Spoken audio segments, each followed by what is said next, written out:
had a poster of Lord of the Rings when I was a kid. That was way before the movies came out.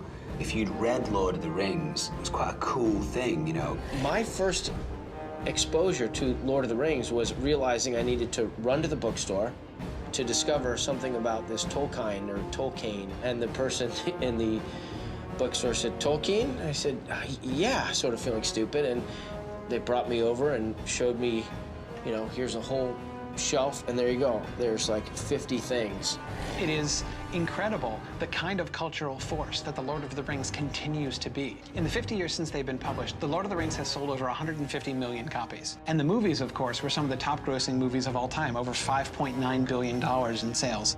I'm a pretty big Lord of the Rings fan. I don't dress up like any of the characters, but just short of that, I love Tolkien and always have. It's the greatest fantasy thing ever.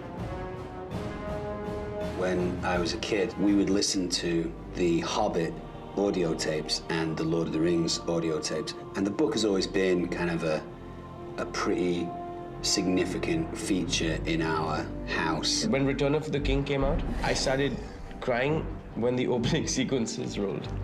That's how big a fan I am. It's got a love story, it's got battles, it's got the fight of good against evil, it's got, you know, how do you make decisions, how do those decisions influence people around you and influence the world around you, you know? So it's a very big book in that regard. I was waiting with bated breath for the movies, probably from when I first heard they were in production. The Two Towers I probably watched at least 25 times, and I probably watched Return of the King about 35 times. Fellowship of the Ring, I saw in theaters once a week for an entire month with my mom.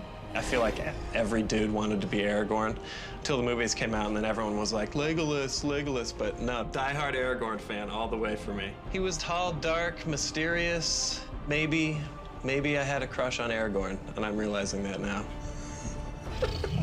When the standoff between Gandalf and the Balrog happened, and he has that amazing line like, "You shall not pass!" And then he falls, and you're like, Gandalf died. And then you're like, no, he doesn't. He comes back as the White Wizard. Love that part, too.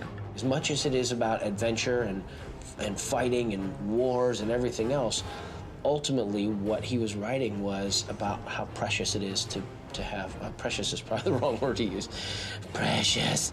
So I ordered from Skyball the replica of the ring, and I wore it on a necklace for about a year. That was an interesting year of my life.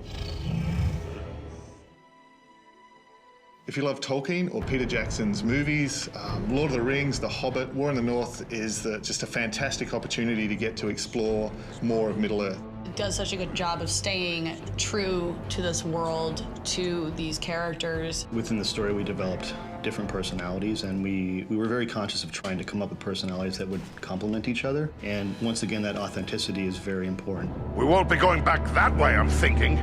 The look and feel of a game for me is a deal breaker. If the environments don't feel immersive and look great, then I get really annoyed.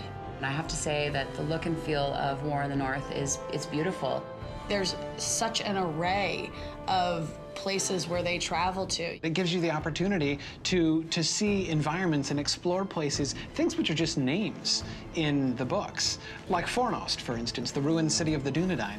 And you actually get to go and travel in it. They made you feel as if you're in the Mirkwood or running around in Mount Gundabad. These are places that you've read about or seen in the movies, and they look and feel a lot like that in the game.